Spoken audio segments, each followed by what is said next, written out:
एक ऐसा मैच जिसके शुरू होने तक किसी को एहसास भी नहीं था कि विश्व क्रिकेट के कई सारे इतिहास बनने वाले हैं। इस मैच में कई रिकॉर्ड्स तो शराब के नशे में बने और कई खिलाड़ियों ने ऐसी पारियां खेल डाली जो आज T20 के जमाने में भी कोई नहीं खेल सकता। ये बात है उस दौर की जब वनडे क्रिकेट में किसी भी टीम के लिए 400 का स्कोर बनाना महज एक ख्वाब होता था और पूरी दुनिया का मानना था कि एक कारनामा केवल ऑस्ट्रेलिया ही कर सकती है। लेकिन 400 रन बनाने के बाद भी ये मैच ऑस्ट्रेलिया के दामन पर एक काला दाग छोड़कर जाएगा, ये बात किसी ने सोची भी नहीं थी। ऑस्ट्रेलिया की खूंखार टीम में एक से बढ़कर एक हैवान खिलाड़ी होते थे। गेंदबाज एक खिलाड़ी को आउट करता तो अगला खिलाड़ी उससे भी ज्यादा खतरनाक होता था। आउट करते करते गेंदबाज थक जाते थे, लेकिन कंगारुओं की पारी खत्म होने का नाम नहीं लेती थी और इस लिहाज से ये मैच बहुत ही रोमांचक होने वाला था। मैच शुरू होता है और टॉस जीतकर ऑस्ट्रेलिया ने पहले बल्लेबाजी करने का फैसला किया। ऑस्ट्रेलिया की तरफ से एडम गिलक्रिस्ट और साइमन कैटेज पारी की शुरुआत करते हैं और गिलक्रिस्ट पारी के पहले ओवर में ही एक शानदार चौका जड़ देते हैं। गिलक्रिस्ट के बारे में कहा जाता था कि अगर वो 10 ओवर खेल जाएं तो मैच को एक तरफा कर देते थे। गिलक्रिस्ट पारी के शुरुआती ओवर्स में शानदार ड्राइव लगाकर चौके बटोरते हैं और दोनों ही बल्लेबाज अपने अंदाज में बल्लेबाजी करने लगते हैं। ऐसा कोई भी ओवर नहीं जा रहा था जिसमें बाउंड्री नहीं आ रही थी। एडम गिलक्रिस्ट मखाया एंटनी की कुटाई कुछ इस तरह कर रहे थे जैसे वो कोई अफ्रीकी लेजेंड नहीं बल्कि किसी क्लब का मामूली सा बॉलर हो। और इसी बीच गिलक्रिस्ट अपनी हाफ सेंचुरी पूरी कर लेते हैं और इसके लिए उन्होंने केवल 35 गेंदों का सामना किया। इसके बाद भी बाउंड्रीज का सिलसिला जारी रहा और 15वें ओवर की पहली बॉल पर गिलक्रिस्ट ने इस पारी का पहला छक्का जड़ दिया और अगली ही बॉल पर गिलक्रिस्ट एक बड़ा शॉट खेलने के चक्कर में आउट हो गए। गिलक्रिस्ट ने अपनी तूफानी पारी में 55 रन बनाए और अफ्रीकी टीम का ये जश्न बता रहा था कि उन्होंने कितना बड़ा विकेट ले लिया था। हालांकि अफ्रीकी टीम को जरा सा भी एहसास नहीं था कि पवेलियन से रिकी पॉन्टिंग के रूप में एक सुनामी मैदान पर आ रही थी। ऑस्ट्रेलिया का स्कोर 15 ओवरों में 97 रनों पर एक विकेट था और साइमन कैटेज पॉन्टिंग के साथ मिलकर स्कोर को आगे बढ़ा रहे थे। इसी बीच साइमन कैटेज का भी अर्धशतक पूरा हो जाता है। इसके बाद तो मानो दोनों बल्लेबाजों के सर पर भूत सवार हो गया हो। दोनों बल्लेबाज अफ्रीकन गेंदबाजों की ऐसी पिटाई कर रहे थे मानो आज जरा सा भी रहम करने के मूड में ना हो और लगातार चौकों और छक्कों की बरसात कर रहे थे। इसी बीच रिकी पॉन्टिंग ने इसी छक्के के साथ अपनी 50 भी पूरी कर ली और इसके बाद तो रिकी पॉन्टिंग हर गेंद पर छक्कों में ही डील कर रहे थे। अब हर ओवर में लगभग 15 रन बन रहे थे। कैटेज और पॉन्टिंग के इस मार से पूरी अफ्रीकी टीम के कंधे गिर चुके थे। ऑस्ट्रेलिया ने 29 ओवरों में ही 200 रनों से ज्यादा कूट दिए थे और अभी मात्र एक विकेट ही गिरा था। थोड़ी देर बाद कैटेज 90 रन बनाकर आउट हो जाते हैं और इन दोनों के बीच एक शतकीय साझेदारी टूट जाती है। लेकिन आज पॉन्टिंग को इन सबसे कहाँ कुछ फर्क पड़ने वाला था। वो तो आज इतिहास बनाने के इरादे से मैदान पर उतरे थे। पॉन्टिंग लगातार चौके और छक्के लगाते रहे। दूसरी तरफ नए बल्लेबाज हसी तो मानो अफ्रीकन गेंदबाजों के साथ मजाक कर रहे हो। हसी ऐसे सहला सहला कर चौके मार रहे थे जैसे सिंगल लेना हो, लेकिन बॉल बाउंड्री के बाहर जा रही थी। इन दोनों के बीच 50 रनों की पार्टनरशिप मात्र 35 गेंदों में हो चुकी थी। अब पॉन्टिंग मात्र 70 गेंदों पर 99 रनों पर खेल रहे थे और आखिर में थक हार कर अफ्रीकी कप्तान ग्रेम स्मिथ खुद गेंदबाजी करने का फैसला करते हैं।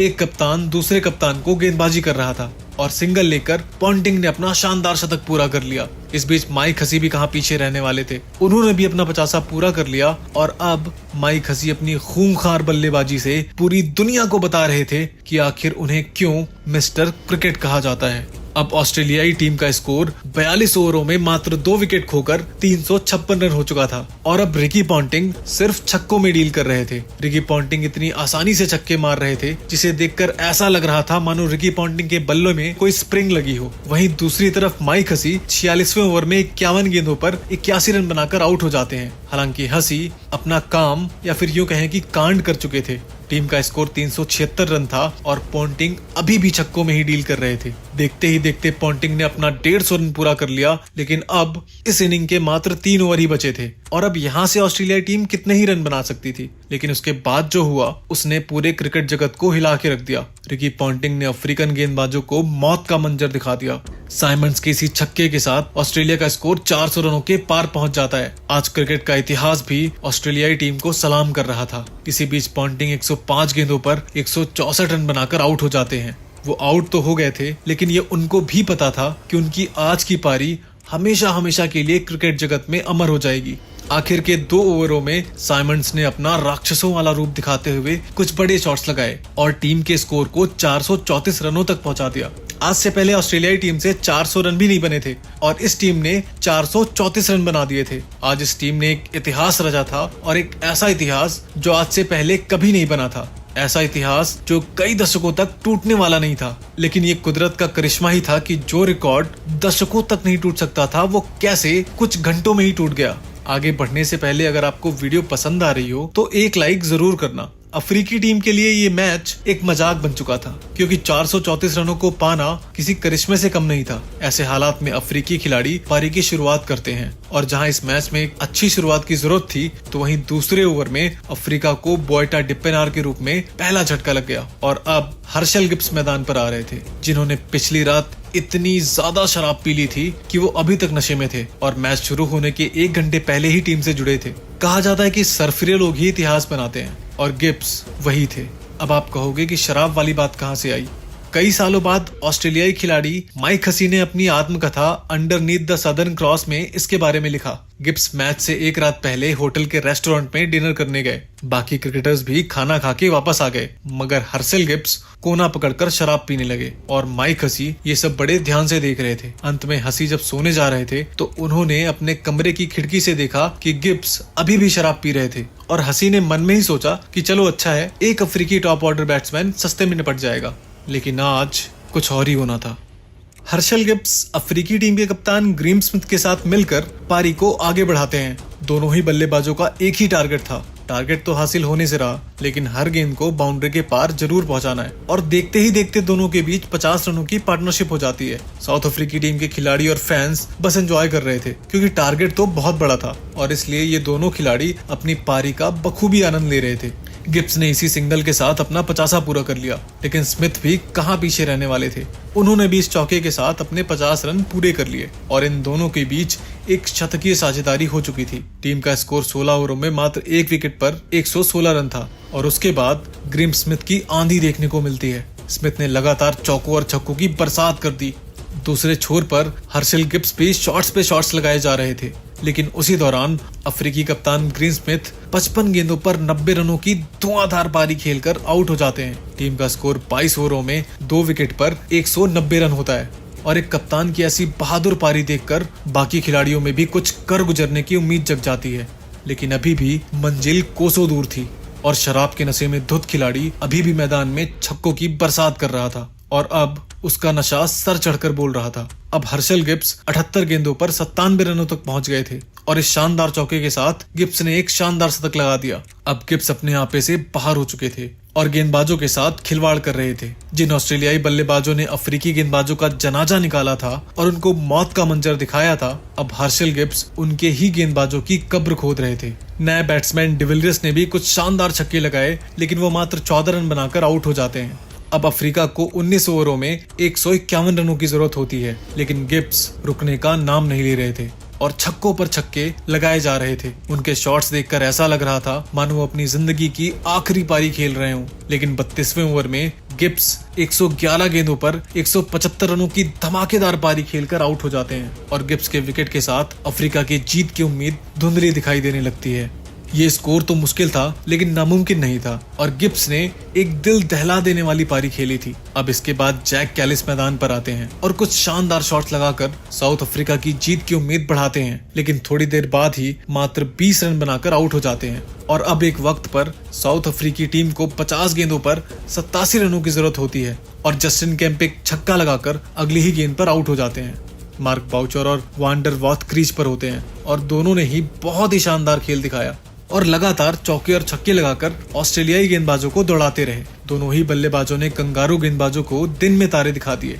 अब मात्र 35 गेंदों पर 60 रनों की जरूरत होती है और उसके बाद अगले ओवर में एक चौका लगता है और उसके बाद अगली गेंद पर लगा ये छक्का रिक्वायर्ड रन रेट को और कम कर देता है। वांडरवॉथ 11 गेंदों पर 26 रन बना चुके थे, लेकिन तभी वो आउट हो जाते हैं और अब साउथ अफ्रीकी खेमा निराश हो जाता है। अब अफ्रीकी टीम को 19 गेंदों पर 34 रनों की जरूरत होती है और एक नया बल्लेबाज क्रीज पर आता है, लेकिन आते ही एक शानदार चौका लगा देता है। मानो आज मैदान पर जो भी आता चौकों की बूटी पी कर आता और आते ही एक चौका लगा देता। एक वक्त पर साउथ अफ्रीकी टीम को 18 गेंदों पर मात्र 30 रनों की जरूरत होती है और इसी के साथ मार्क वाउचर का ये शानदार चौका ओवर की पहली ही गेंद पर आता है। लेकिन इसी के साथ अफ्रीकी टीम 400 रनों के पार जा चुकी थी, यानी एक इतिहास बन चुका था और दूसरा इतिहास बनना बाकी था। जो इतिहास में कभी नहीं हुआ था वो आज 2 बार हो चुका था। उसके बाद बाउचर ने एक और चौका लगा दिया और उसके तुरंत बाद फिर एक झन्नाटेदार छक्का लगा दिया और इसी के साथ अफ्रीकी टीम जीत के करीब आ चुकी थी। लेकिन इस बीच रॉजर 6 गेंदों पर 12 रन बनाकर आउट हो जाते हैं। अब साउथ अफ्रीका को लास्ट ओवर में 6 गेंदों पर 7 रनों की जरूरत होती है और हाथ में केवल 2 विकेट बाकी थे। साउथ अफ्रीकी टीम इतिहास रचने को तैयार थी और पहली बॉल पर सिंगल आता है। ये मैच यहाँ तक जाएगा इसका अंदेशा किसी को भी नहीं था। जो सदियों में एक बार होता था वो आज हो रहा था और अगले ही गेंद को एंड्रू हॉल ने चौके के लिए भेज दिया। अब मानो साउथ अफ्रीकी टीम ये मैच जीत चुकी थी। साउथ अफ्रीका का खेमा खुशियां मना रहा था क्योंकि अब 4 गेंदों पर मात्र 2 रनों की जरूरत होती है। लेकिन ये मैच एक बार फिर से करवट बदलता है और एंड्रू हॉल आउट हो जाते हैं। अब इस मैच को जीतने के लिए ऑस्ट्रेलियाई टीम को मात्र 1 विकेट की जरूरत होती है और अफ्रीका को केवल 2 रनों की। हालांकि अगली गेंद पर सिंगल मिलता है और ये मैच टाई हो जाता है। लेकिन साउथ अफ्रीका के लिए अच्छी खबर ये थी कि मार्क बाउचर स्ट्राइक पर आ चुके थे और गेंद ब्रेट ली के हाथ में थी। ब्रेट ली ने 5वीं गेंद करी और उस गेंद को मार्क बाउचर ने चौके के लिए भेज दिया और इस तरह से साउथ अफ्रीका ये ऐतिहासिक मैच जीत जाता है। अफ्रीकी खिलाड़ी खुशी से पागल हो जाते हैं तो वहीं अफ्रीकी दर्शक इस जीत को देखकर रोने लगते हैं। ऑस्ट्रेलिया के 434 रनों के जवाब में अफ्रीकी टीम ने 438 रन बना दिए थे और ऑस्ट्रेलिया के घमंड को तोड़ कर रख दिया था, या यूं कहें एक इतिहास बदलकर एक नए इतिहास की स्थापना कर दी थी। ऑस्ट्रेलिया ने इतिहास का सबसे बड़ा स्कोर तो बनाया लेकिन उसे डिफेंड नहीं कर पाया और ये ऑस्ट्रेलिया के लिए एक दाग से कम नहीं था। दोस्तों, इस मैच में अफ्रीकी टीम की इस जीत को आप 10 में से कितने अंक देना चाहेंगे? कमेंट करके जरूर बताएं। अगर वीडियो पसंद आई हो तो लाइक करके चैनल को सब्सक्राइब जरूर कर लेना। बहुत ही एक्साइटिंग वीडियोस आने वाली हैं। मिलते हैं अगली वीडियो में।